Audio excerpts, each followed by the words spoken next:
అందరికీ నమస్కారం. 2024 జూలై 17న తొలి ఏకాదశి రాబోతుంది.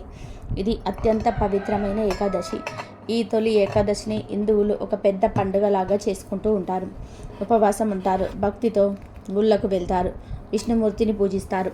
తొలి ఏకాదశి రాగానే ఇళ్లకు తోరణాలు కట్టి అలంకరించుకొని బాగా సెలబ్రేట్ చేసుకుంటారు. అయితే ఎంతో పవిత్రమైన ఈ తొలి ఏకాదశి రోజు మీ తలరాత మారాలంటే కేవలం ఈ చెట్టును తాకండి చాలు. మీకు మహారాజయోగం పడుతుంది. మీ తలరాత మారిపోతుంది. కోట్ల వర్షం కురుస్తుంది. తొలి ఏకాదశి రోజు ఎవరైతే ఈ చెట్టును తాకుతారో వారికి అదృష్టం పడుతుంది. వారి యొక్క దోషాలు మొత్తం ఈ రోజుతో పోతాయి. తెలిసి తెలియక చేసిన జన్మల పాపాలన్నీ కూడా పోయి కోటి జన్మల పుణ్యం వస్తుంది. పట్టిందల్లా బంగారం అవుతుంది. విష్ణుమూర్తి అనుగ్రహంతో సకల ఐశ్వర్యాలు సిద్ధిస్తాయి అని శాస్త్ర పండితులు చెప్తున్నారు.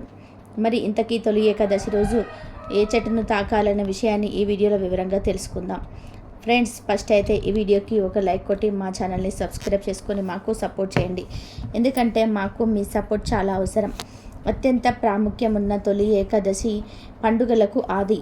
తెలుగు సంవత్సరంలో అన్ని పండుగలను వెంటబెట్టుకొచ్చేది తొలి ఏకాదశి. ఆషాఢ శుద్ధ ఏకాదశి తొలి ఏకాదశి అంటారు. సంవత్సరం మొత్తం మీద 24 ఏకాదశులు వస్తాయి. ప్రతి నెల కృష్ణపక్షంలో ఒకటి, శుక్లపక్షంలో ఒకటి, మొత్తంగా 2 ఏకాదశులు వస్తాయి. ఏకాదశి అంటే 11 అని అర్థం. మనకున్నటువంటి 5 జ్ఞానేంద్రియాలు, 5 కర్మేంద్రియాలు, వీటిని పని చేయించే అంతరింద్రియమైన మనసు కలిపితే 11. ఈ 11 ఏకోన్ముఖంగా పనిచేసే సమయమే ఏకాదశి. ఆషాఢ మాస ఏకాదశిని తొలి ఏకాదశిగా జరుపుకుంటారు. దీనినే శయన ఏకాదశి అంటారు. ప్రథమ ఏకాదశి హరివాసరం కూడా అంటారు. ఈ రోజు నుంచి శ్రీ మహావిష్ణువు క్షీరాబ్దిలో శేషాంపు పయనిస్తాడు. అందుకే దీన్ని శయన ఏకాదశి అంటారు. పంచభూతాల్లో సూర్య చంద్రులు గ్రహాలు పరస్పర సంబంధాన్ని గమనాన్ని బట్టి ఇది ప్రకృతిలో జరిగే మార్పులకు సంకేతంగా చెప్పవచ్చు.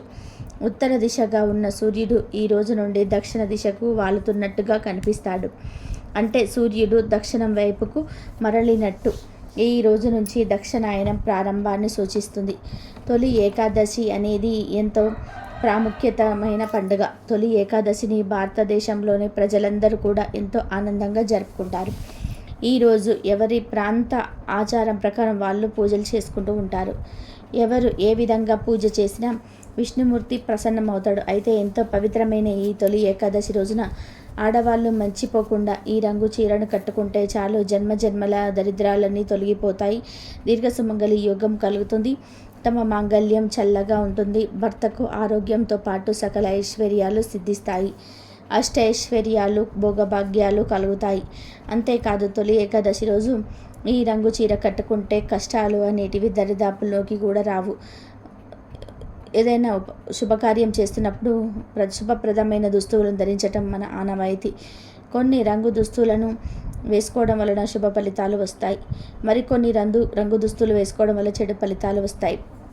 ఎందుకంటే కొన్ని రంగులు నెగిటివ్ ఎనర్జీని అట్రాక్ట్ చేస్తాయి, కష్టాలను కలిగిస్తాయి, దుష్ట శక్తులను ప్రేరేపిస్తాయి. అలాగే కొన్ని రంగుల దుస్తువులు గ్రహాల అనుకూలతను పొంది పాజిటివ్ ఎనర్జీని అట్రాక్ట్ చేస్తాయి. మన మనసుకు ప్రశాంతతను ఇస్తాయి. మనం ఉల్లాసంగా ఆనందంగా ఉండేలాగా ప్రేరేపిస్తాయి. మామూలు రోజులలో కన్నా కొన్ని ప్రత్యేకమైన రోజులలో శుభప్రదమైన రంగులలో ఉండే దుస్తులను ఖచ్చితంగా వేసుకోవాలని శాస్త్రాలు చెప్తున్నాయి. ప్రత్యేకించి ఈ తొలి ఏకాదశి రోజు స్త్రీలు ఈ రంగు దుస్తువులు ధరిస్తే చాలు, మీకు ఈ సంవత్సరం అంతా బాగా కలిసి వస్తుంది. మీ భర్త ఆయురారోగ్యాలతో ఉంటాడు. ధనం బాగా సంపాదించే యోగాలు వస్తాయి. దీర్ఘ సుమంగళి యోగం కలుగుతుంది. అద్భుతమైన ఫలితాలు వస్తాయని పెద్దలు చెప్తున్నారు. ఇక ఎంతో పవిత్రమైన ఈ తొలి ఏకాదశి రోజు స్త్రీలు పసుపు రంగు చీర కట్టుకుంటే చాలు, మంచిది. విష్ణుమూర్తికి పసుపు రంగు అంటే చాలా ఇష్టం. పసుపు రంగు దుస్తువులు ధరించటం వలన విష్ణుమూర్తి అనుగ్రహం కలుగుతుంది. భర్తకు చాలా మంచి జరుగుతుంది. ఆరోగ్యము ఐశ్వర్యము సిద్ధిస్తాయి. కష్టాల నుండి బయటకు వచ్చి సమస్త పాపాలను దరిద్రాలను తొలగించుకొని దైవానుగ్రహంతో సంపాదిస్తూ సంతోషంగా జీవించి ఉండాలన్నా, దాంపత్య జీవితంలో సమస్యలు పోవాలన్నా, పిల్లలు మనకు అనుకూలంగా ఉండాలన్నా, వారి విద్యా బుద్ధులు బాగుండాలన్నా మర్చిపోకుండా ఆడవాళ్ళు పసుపు రంగు చీరను కట్టుకోవాలి. చీర వేసుకున్న చూడిదార్ వేసుకున్న లేదా వేరే ఏ డ్రెస్ వేసుకున్న పసుపు రంగులో ఉండేది వేసుకుంటే మీకు చాలా మంచి జరుగుతుంది. మాకు దగ్గర ఎల్లో కలర్ దుస్తువులు లేవనుకునేవారు పింక్ కలర్లో ఉండేవి వేసుకున్నా సరే అవే అద్భుతమైన ఫలితాలు కలుగుతాయి. కేవలం ఆడవాళ్ళు ఒకరే కాదు, పిల్లలు, పెద్దలు, మగవారు అందరూ కూడా తొలి ఏకాదశి రోజు పసుపు రంగు లేదా పింక్ కలర్లో ఉండే దుస్తువులు ధరిస్తే చాలా అద్భుతమైన ఫలితాలు వస్తాయి. కష్టాలన్నీ కూడా పోతాయి. దాంపత్య జీవితం మారుతుంది, బాగుంటుంది కూడా. అష్టైశ్వర్యాలు, భోగభాగ్యాలు సిద్ధిస్తాయి. మీకు ఉన్న సమస్యలన్నీ కూడా పోతాయి. లక్ష్మీదేవి నారాయణుల అనుగ్రహంతో మీకంతా కూడా మంచి జరుగుతుంది. కాబట్టి ఈ తొలి ఏకాదశి రోజు అందరూ కూడా పసుపు లేదా పింక్ కలర్లో ఉండే దుస్తులను ధరించండి. అద్భుత ఫలితాలను పొంది ఆనందంగా జీవించండి. అలాగే ముత్తైదువ స్త్రీలు తొలి ఏకాదశి ముందు రోజు దశమి నాడు గోరింటాకును కోసి నూరి చేతులకు పెట్టుకుంటే మాంగళ్య బలం పెరుగుతుంది. ఆషాఢంలో ఒక్కసారైనా సరే గోరింటాకు పెట్టుకోవాలని అంటారు కదా. ఆ గోరింటాకును ఈ తొలి ఏకాదశి రోజు ముందు రోజున పెట్టుకుంటే లక్ష్మీదేవి అనుగ్రహం కలుగుతుంది. కనుక దశమి రోజు స్త్రీలందరూ చేతులకు గోరింటాకు పెట్టుకోండి. స్త్రీలంటే కేవలం పెళ్ళైన వారు మాత్రమే కాదు, పెళ్ళి అవ్వని వాళ్ళు కూడా ఈరోజు గోరింటాకు పెట్టుకోవాలి. ఇలా పెట్టుకోవడం వలన మీకు అన్ని శుభాలే కలుగుతాయి. ఇక ప్రత్యేకించి తొలి ఏకాదశి రోజు గోవు కనిపిస్తే ఆ గోవుకు ప్రత్యేకమైన ఆహారం పెట్టి ఈ మాట అంటే చాలు మీ దశ మారిపోతుంది. ఘోర నరకాలు మారిపోతాయి. రాజయోగం పడుతుంది. తరతరాలకు తరగని ఐశ్వర్యం కూడా వస్తుందని శాస్త్ర పండితులు చెప్తున్నారు. తొలి ఏకాదశి రోజు అన్నంలో చిటికెడు ఉప్పు, పసుపు కలిపి ఆ అన్నాన్ని గోవుకు ఆహారంగా పెడితే ధన సమస్యలు పోతాయి, అప్పులు తీరిపోతాయి, సంపాదన పెరుగుతుంది.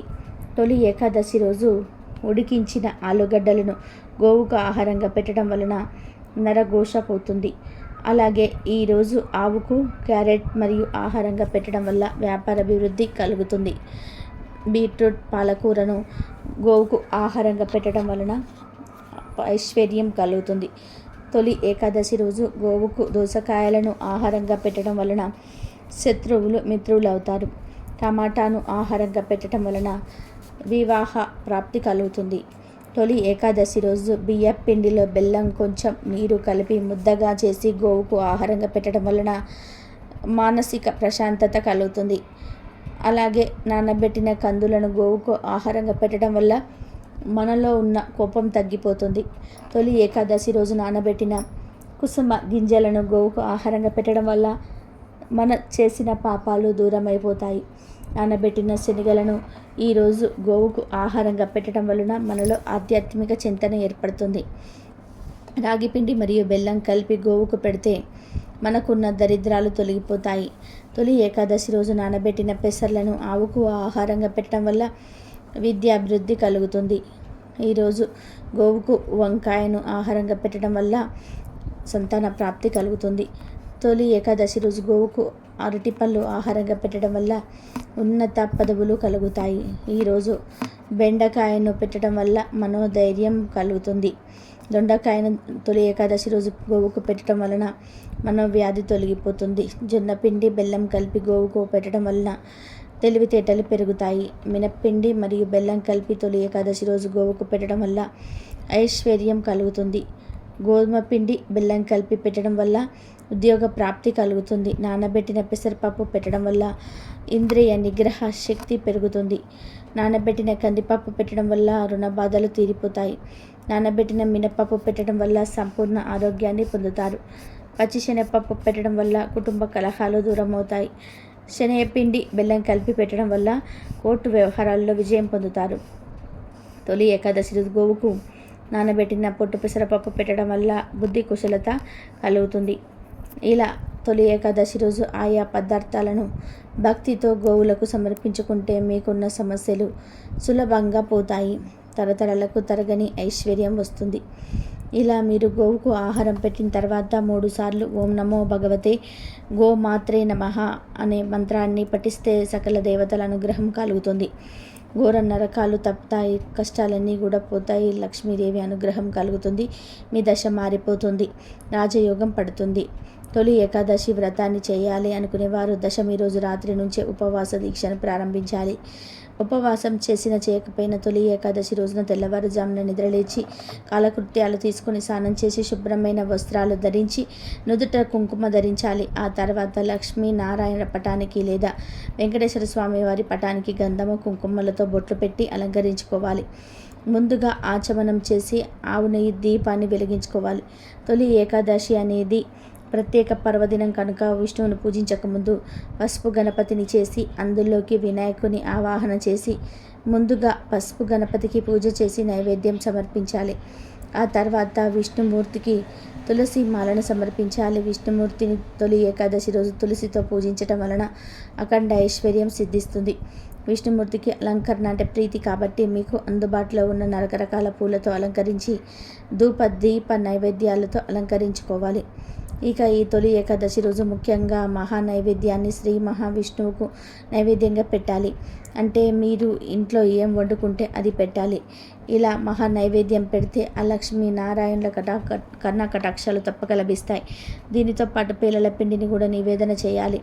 చాలామంది తొలి ఏకాదశి కేవలం పేలల పిండిని మాత్రమే నైవేద్యంగా పెడతారు. కానీ పేలల పిండి ఒకటే కాదు, దానితో పాటు మహా నైవేద్యం కూడా పెడితే లక్ష్మీ పూజలు ఫలితం లభిస్తుంది. మీకు ఉండే కష్టాలన్నీ కూడా తొలగిపోతాయి. దరిద్రం అంతా కూడా వదిలిపోతుంది. మహా నైవేద్యం అంటే మీరు ఇంట్లో వండుకునే అన్నము కూర పప్పు మీరు ఏం వండుకుంటే అవి డైరెక్ట్గా గిన్నెలతో తీసుకొని వెళ్ళి నివేదన చేయండి. ఆ తర్వాత ఆ ఆహారాన్ని ప్రసాదంగా స్వీకరించి తినండి. అలాగే ఈరోజు పేలల పిండిని కూడా తప్పనిసరిగా తినండి. ఇలా నైవేద్యం పెట్టిన తర్వాత విష్ణు సహస్రనామాలు చదవాలి లేదా 108 సార్లు ఓం నమో నారాయణాయ అనే మంత్రాన్ని జపించాలి. చివరిలో హారతి చూపించాలి. ఇది తొలి ఏకాదశి పూజా విధానం. వర్షాకాలం కాస్త ఊపందుకుని నేల తడిసి చెరువులు నిండే కాలాన్ని మన పెద్దలు పొలం పనులకు అనువైన స్థలంగా భావించారు. అందుకని ఆషాఢ మాసంలో వచ్చే మొదటి ఏకాదశిని తొలి ఏకాదశిగా పేర్కొన్నారు. పూర్వం ఈ రోజున పాలేర్లను పిలిచి పొలం పనులకు మొదలుపెట్టించేవారు. మరి ఏదన్నా సందర్భాన్ని తీపితో ప్రారంభించటం మన అలవాటు కదా. అందుకని ఆ కాలంలో తేలికగా అరిగే పేలల పిండిని బెల్లంతో కలుపుకొని తింటారు. పైగా పేలల పిండి తినడం వల్ల ఈ కాలంలో దాడి చేసే కఫ సంబంధమైన రోగాల నుంచి రక్షణ లభిస్తుందని చెప్తారు. తెలుగుదేశపు వ్యవహారాల ప్రకారము గుంటూరు మండలంలో కొన్ని ప్రాంతాల తొలి ఏకాదశిని పేలపిండి ఏకాదశి అంటారు. పేలాలు విసిరి పిండి చేసి బెల్లంలో కలుపుకొని తింటారని ఆ పేలాల పిండి మీద కూడా ఈ పండగ ఆచారంగా కొనసాగింది. ఈ తొలి ఏకాదశి పేలాల పిండి తయారు చేసుకుంటూ ఉంటారు. పేలాల్లో బెల్లాన్ని యాలకులను చేర్చి దంచి ఇచ్చి ఈ పిండిని తయారు చేస్తారు. తొలి ఏకాదశి నాడు పేలాల పిండిని తప్పక తినాలని పెద్దలు అంటారు. ఇలా పేలాలకు పితృదేవతలకు ఎంతో ఇష్టమని, అందువల్ల మనం జన్మనిచ్చిన పూర్వీకులను ఈరోజు గుర్తు చేసుకోవడం మన బాధ్యత.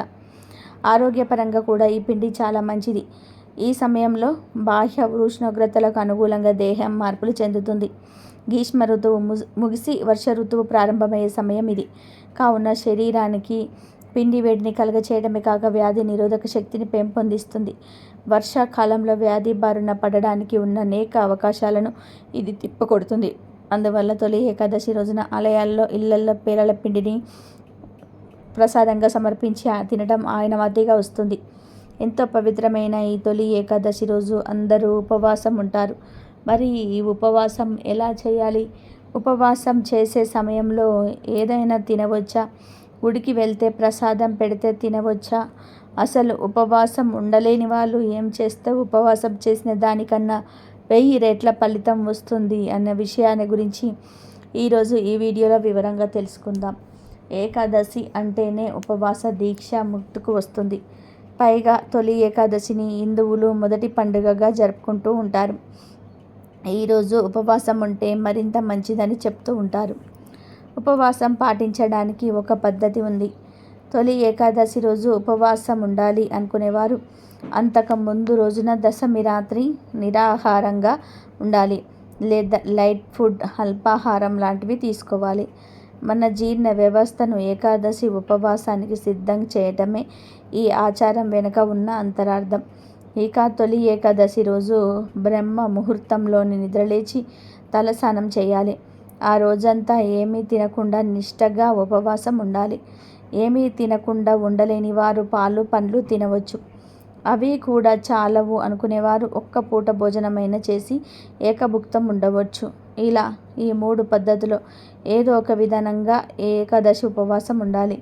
ఈ ఉపవాసం జాగరణలతో తొలి ఏకాదశి రోజు గడిచిన తర్వాత మరునాడు అనగా ద్వాదశి రోజు తెల్లవారుజామున దగ్గరలోని ఆలయాలను దర్శించుకోవాలి. ఆ తర్వాత ద్వాదశి పారాయణ చేయాలి. పారణ అంటే ఏదైనా తినాలి.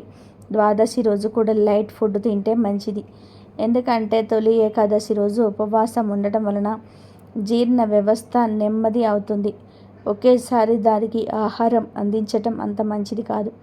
అందుకే ద్వాదశి రోజు అతిగా భుజించకూడదు. ఇక ఈ తొలి ఏకాదశి రోజు ఉపవాసం ఉన్నవారు గుడికి వెళ్ళినప్పుడు పేలాల పిండి ప్రసాదం ఇస్తే తినవచ్చు.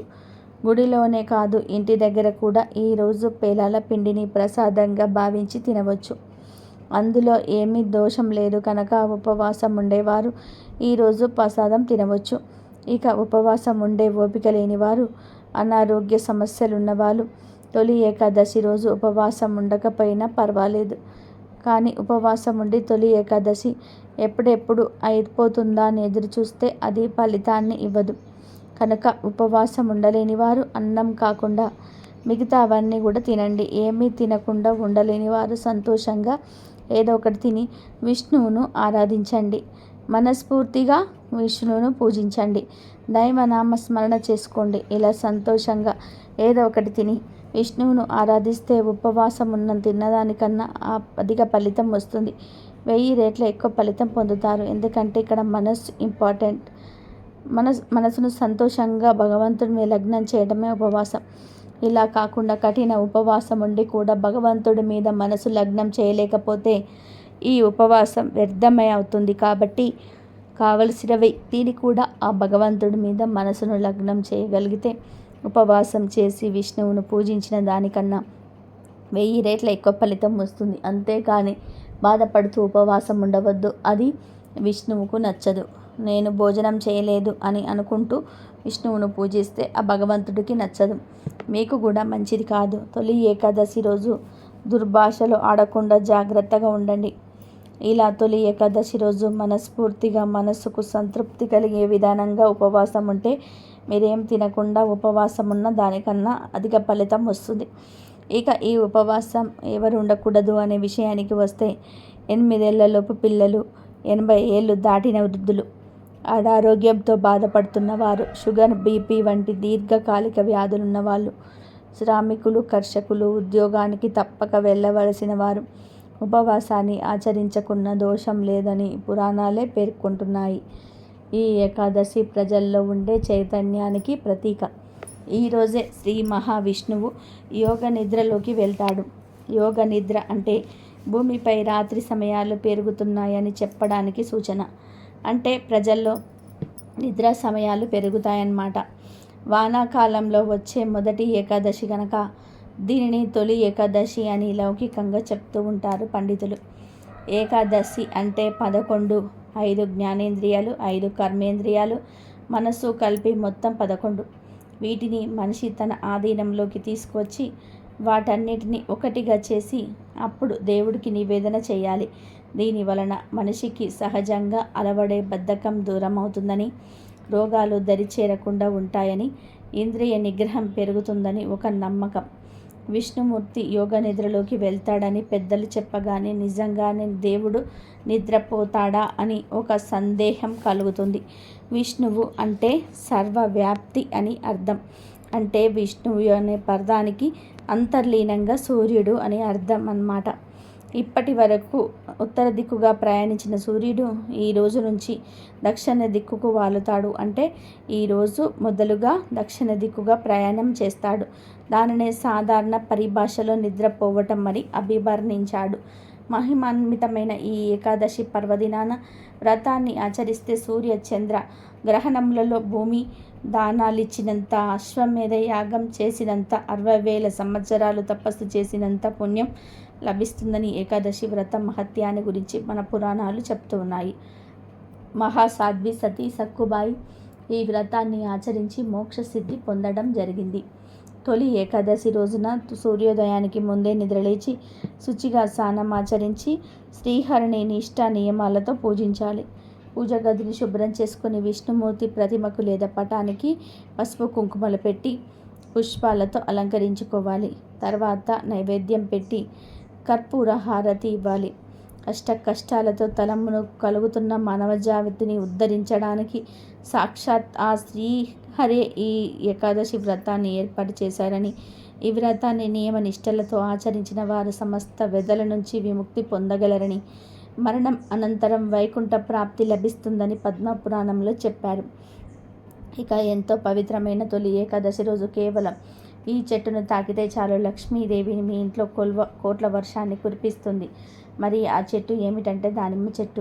ఈరోజు సాక్షాత్తు లక్ష్మీ స్వరూపమైన దానిమ్మ చెట్టును ఎవరు తాకుతారో వారి ఇంట్లో లక్ష్మీ నారాయణులు కోట్ల వర్షాన్ని కురిపిస్తారు. మహారాజయోగం పడుతుంది. ఈరోజు ఎక్కడ దానిమ్మ చెట్టు కనిపించినా అక్కడికి వెళ్ళి దానిమ్మ చెట్టును లక్ష్మీ స్వరూపంగా భావించి చెట్టుకు కొన్ని నీళ్ళు పోయండి.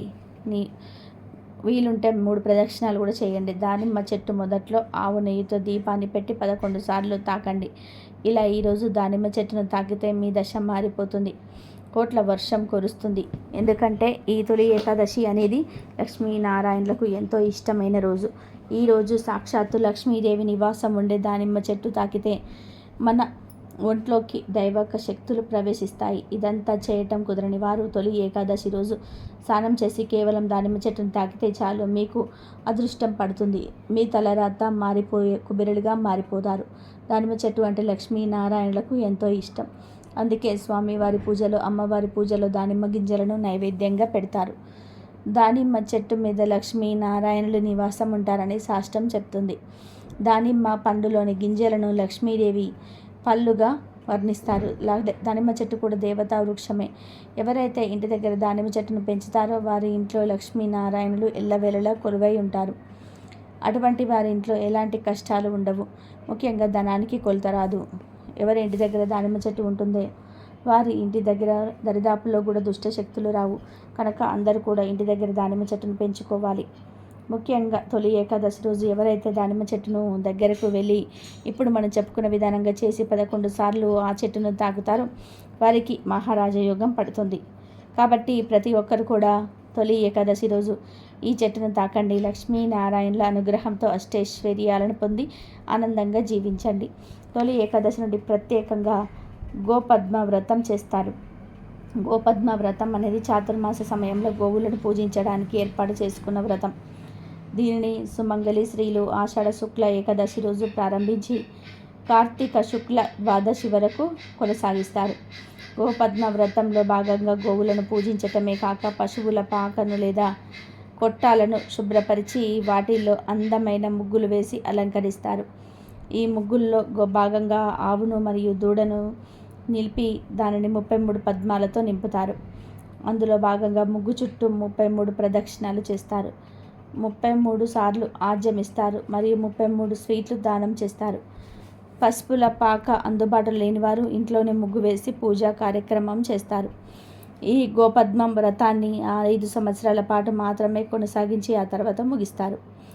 హిందూ మతంలో ఆవును పవిత్రతకు చిహ్నంగా పరిగణిస్తారు.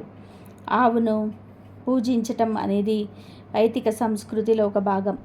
సమస్త దేవతలు ఆవులో కొలువై ఉన్నారని భావిస్తారు. గోపద్మ వ్రతంలో భాగంగా వేసిన ముగ్గుకు పుష్పార్చన జరిపి చక్కెర లేదా స్వీట్లను నైవేద్యంగా పెట్టాలి. వాటి చుట్టూ 33 ప్రదక్షిణాలు చేసి 33 సార్లు నమస్కరించుకోవాలి. ఆ తర్వాత ఆవు శరీరం పైన 6 మోహిని దేవతలకు ప్రతీకగా చేసిన 6 పద్మాలకు 6 సార్లు నమస్కరించుకోవాలి. హారతినిచ్చి 33 మంది దేవతలకు 33 సార్లు అర్ఘ్యం ఇవ్వాలి. 6 మోహిని దేవతలకు 6 సార్లు వేరుగా అర్ఘ్యం ఇవ్వాలి. తర్వాత గోపద్మ వ్రత కథను చదివి అక్షింతలు వేసి పూజలో ఏమైనా అపరాధం ఉంటే క్షమించమని కోరుకోవాలి. స్వీట్లు మొదట సోదరులకు, ఆ తర్వాత ఇతరులకు దానం ఇవ్వాలి. ఈ వ్రతమును 4 నెలల పాటు క్రమం తప్పకుండా చేయాలి. ఎప్పుడైనా అనివార్య పరిస్థితుల వలన 1-2 రోజులు తప్పిపోయినా ఆ తర్వాత పూజను కొనసాగించి ఆ అపరాధాన్ని క్షమించమని కోరుకోవాలి. ఒకవేళ వరుసగా 7 రోజులు తప్పిపోతే ఆ సంవత్సరానికి వ్రతభంగం జరిగినట్టుగా భావించి ఇక కొనసాగింపకూడదు. ఇలా వ్రతం చేశాక ఎవరైనా బ్రాహ్మణుడికి కొడుగు చెప్పులు దానం ఇవ్వాలి. ఇలా చేస్తే దారిద్ర బాధలన్నీ కూడా తొలగి అష్టైశ్వర్యాలు ప్రాప్తిస్తాయి. ఇదండి ఈరోజు వీడియో. నా వీడియో కనుక మీకు నచ్చినట్లయితే ప్లీజ్ లైక్ చేయండి, షేర్ చేయండి, సబ్స్క్రైబ్ చేయండి. మరొక మంచి వీడియోతో మళ్ళీ కలుద్దాం. కాబట్టి తొలి ఏకాదశి రోజు దానిమ్మ చెట్టును తాకండి, దీపారాధన చేయండి, ఆ స్వామివారి అనుగ్రహం పొందండి.